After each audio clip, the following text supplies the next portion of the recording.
Tere päevast või tere hommikust! Mul on väga suur au teie ees esineda, sest minu arvates on täna Eesti ajaloo üks väga oluline päev. Kõigepealt 801 aastat tagasi, tõsi küll eile, toimus üks suuremaid püssa vabadusvõitluse lahinguid, Madisepäeva lahing, mis oli omas ajas kindlasti väga tähtis ja oluline sündmus. See oli lahing, kuhu eestlaste kõige kuulsam vanem ja pealik Lembitu suutis kokku koguda 6000 mehelise väe. Mehi oli 6 maakonnast, nii Sakalast, Läänemaalt, Järvamaalt, Harjumaalt, Rävalast ja Virumaalt. Nii et kõige suurem eestlaste vägi, mida me sellest ajast teame. Ja lahing oli muidugi ka päris äge. Lahing kestis ilmselt vähemalt pool päeva. No ilmselt eestlased ülehindasid veidi oma jõudu ja oskusi, nii et kahjuks lõppes see küll kaotusega. Aga see oli siiski väga väärikas kaotus.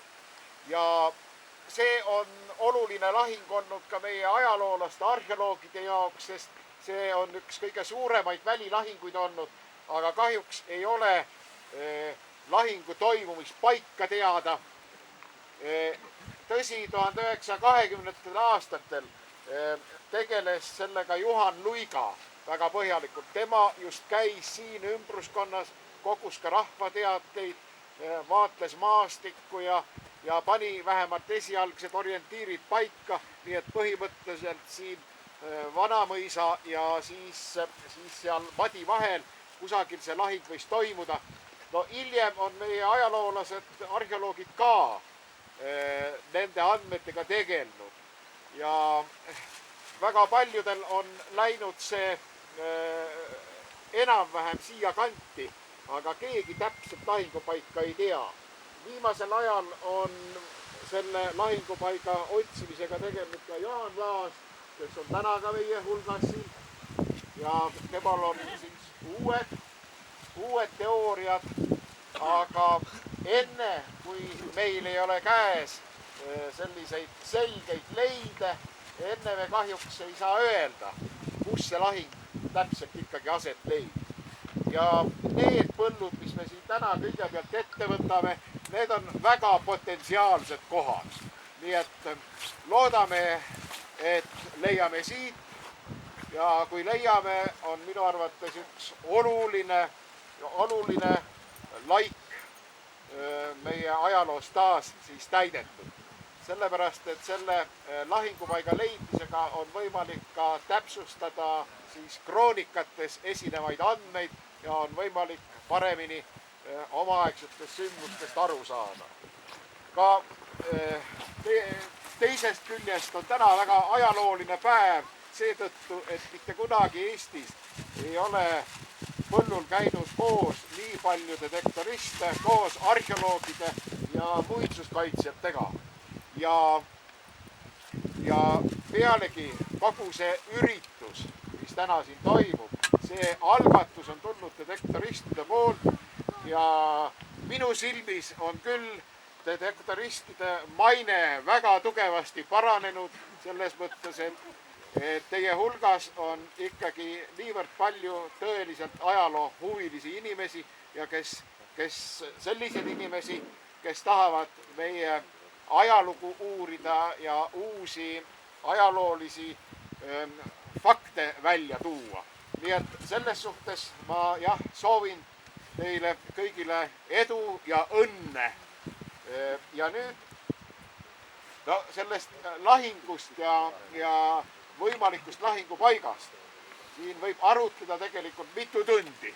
Aga mulle tundub, et te kõik kibelete nüüd juba neid esimesi leide leidma ja seetõttu ma pikemalt ei hakka praegu neist rääkima. Eks me võib-olla tulevikus saame sellest veel nii rääkida kui kirjutada. Aga et see algus oleks väärikas, siis ma teen ühe paugu see on nüüd siis Euroopa üks vanimaid püsse, Otepää linnuselt leitud püssikoopia, mille on valmistanud Meelissäre ehk vanakaru ja ma ikka üritan siis kasutada muidugi jah, musta püssirohtu ja ka tuld lüüa siis taela ja siis tulekivi ja tulerauaga, nii nagu seda omal ajal tehti, aga no kõigepealt siis laeme selle püssi ära.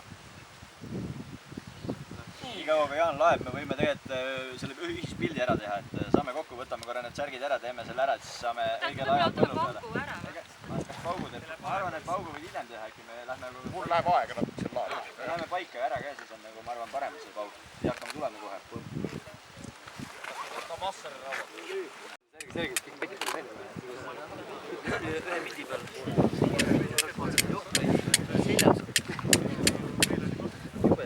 Ja no õhuniiskust on ka palju, et selle taela häda on see, et õhuniiskust mõjub talle, ta on tuha vee, sest natuke salpeetrit ka sees keedetud.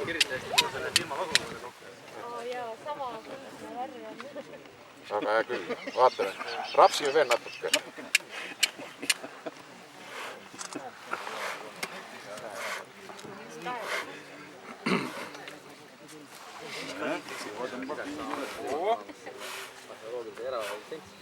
Nii. Ei, ma kuuli ei pane igaks juhuks.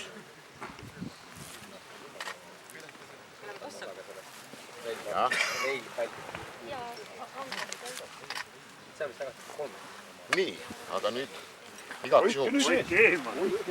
Ma lähen siia poole. Üks, kaks, kolm.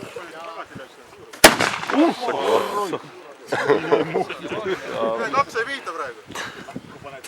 Sa oled poiss. Kas keegi tahab selle hane ära? Annan neid enda.